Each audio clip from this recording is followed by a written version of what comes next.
आप सभी का खैर मकदम है आपके अपने ऑफिशियल यूट्यूब चैनल चौक एंड दस्तर अकेडमी में एक बार फिर से।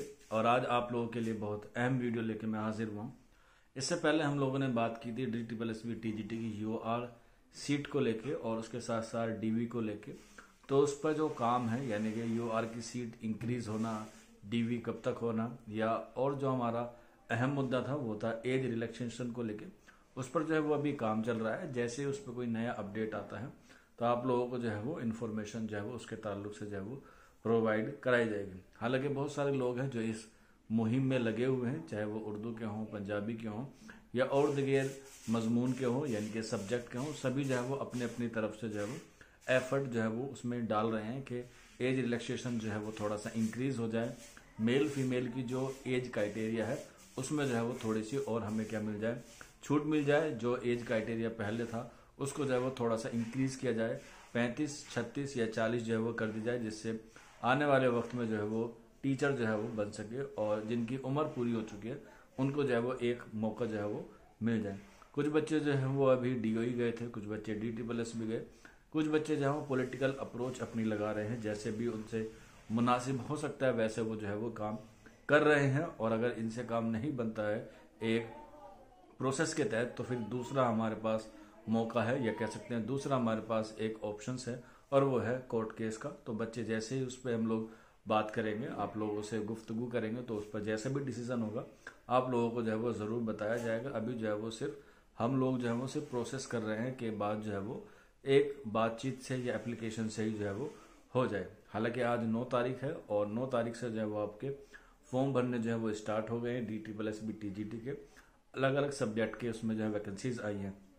लेकिन अब हम लोग, क्योंकि ऐसी बात नहीं है सिर्फ लड़ाई करनी है, उसके साथ साथ हमें जो है वो पढ़ाई भी करनी है। जो बच्चे लड़ाई लड़ रहे हैं उनको जो है वो पढ़ाई भी ज़रूरी है, क्योंकि दोनों ही चीज़ें जो हैं वो आपके लिए अहम है। पढ़ना इसलिए अहम है क्योंकि आपको जॉब लेनी है, और लड़ाई नहीं कह सकते, मतलब एक हल्की सी आपको जो है वो कोशिश करनी है।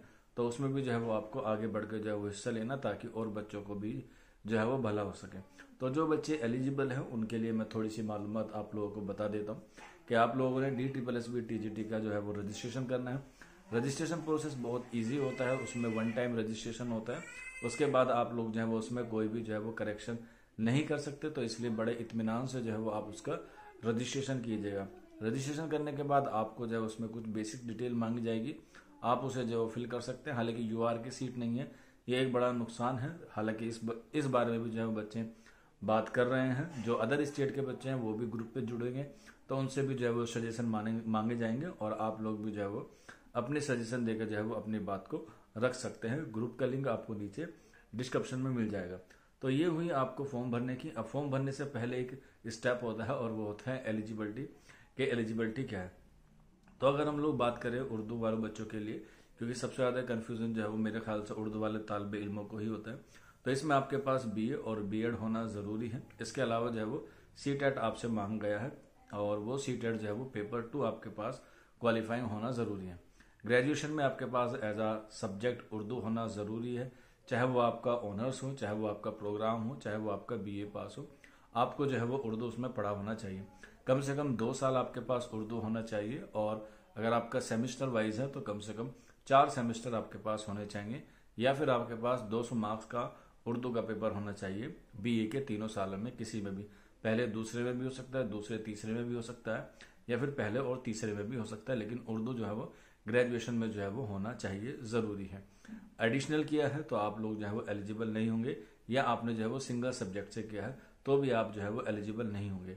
सिंगल सब्जेक्ट से मुराद है कि आपने जो है वो एक सेशन में जो है वो BA कर लिया। फॉर एग्जाम्पल मान के चलिए अभी 21 से 24 के सेशन में आपने जो है वो कर लिया है आपका BA, लेकिन उसके साथ साथ आपने जो है वो एक अलग सब्जेक्ट से, एक सिंगल सब्जेक्ट से उर्दू भी किया है BA में, तो वो मान्य नहीं होगा। जो आपका मेन BA है उसी में आपका जो है वो उर्दू होना चाहिए, ऑनर्स हो, प्रोग्राम हो, या फिर आपका जो है वो BA पास हो। 2 साल कम से कम, मैक्सिमम 3 साल आप लोगों ने पढ़ा हो। B.Ed में उर्दू होना चाहिए या नहीं होना चाहिए, इस बारे में भी बच्चे जो है वो बहुत कंफ्यूज रहते हैं। तो B.Ed में उर्दू नहीं चाहिए, आपको सिर्फ और सिर्फ B.Ed की डिग्री आपके पास होनी चाहिए। अगर हम लोग बात करें CTET की, तो CTET में आपके पास उर्दू है तो वेर है, अगर नहीं है तो घबराने वाली बात जो है वो बिल्कुल भी नहीं है। तो ये 3 आपके पास होनी चाहिए। आपके पास सबसे पहले तो बीए, उसके बाद बीएड और बीएड के बाद सीटेट आपके पास होना चाहिए। यहीं पर एक छोटी सी बात और है, वो मैं आपको रिमाइंडर दिला देता हूँ, क्योंकि वो भी जो है वो आपको याद रखना होता है, और वो है आपका नॉलेज ऑफ हिंदी। आपने कम से कम 8वीं तक जो है वो हिंदी पढ़ी होनी चाहिए, या उससे हायर अथॉरिटी में आपने जो है वो हिंदी पढ़ा होना चाहिए। हिंदी एक सब्जेक्ट 8वीं में हो, 10वीं में हो, 11वीं में, 12वीं में, बीए में, ठीक है, या बीएड में भी आपने जो है वो पढ़ा हो, आपने जो है वो कम से कम हिंदी आपको आनी होनी चाहिए। ये नॉलेज ऑफ हिंदी है। 10th में 12th में है तो अच्छी बात है। 10th और 12th में अगर उर्दू नहीं है तो भी आपको घबराने की जरूरत नहीं है।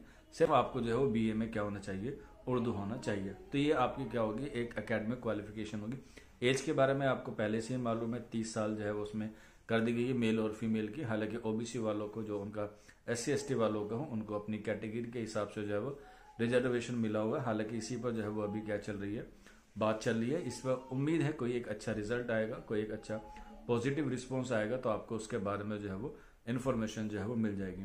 लड़कियों के लिए कोई फीस नहीं होती है, लड़कों के लिए महज 100 रुपए की फीस होती है। आप लोग DOE की वेबसाइट पे जाके, यानी कि OARS पे जाके जो है वो अपना फॉर्म जो है वो अप्लाई कर सकते हैं। आज से उसकी डेट जो है वो शुरू हो गई है। बाकी कोई फॉर्म भरने में कोई दिक्कत आती है या कोई डाउट आता है तो आप लोग नीचे कमेंट बॉक्स में हमसे मालूम कर सकते हैं, या फिर आप लोग, हमारा व्हाट्सअप नंबर है 9045220432, उस पर भी हमसे जो है वो रब्ता कर सकते हैं। यहीं पर एक आप लोगों को बता देता हूँ कि अगर कोई बच्चा तैयारी करना चाहता है तो वो भी जो है वो जुड़ सकता है। तैयारी जो है वो ऑन द प्रोसेस में हमारे यहाँ पर ऑलरेडी चल रही है। नंबर आपको हमारे नीचे डिस्क्रिप्शन में मिल जाएगा, उस पर भी जो है वो आप लोग रब्ता कर सकते हैं। अगली जब हम लोग वीडियो लेकर आएंगे तो उसमें मैं आपको बताऊंगा कि आपको बेसिक से जो है वो कैसे तैयारी करनी है, ताकि आप लोग जो हो सेल्फ स्टडी भी कर सकें। आज के सेशन में इतना ही, शुक्रिया।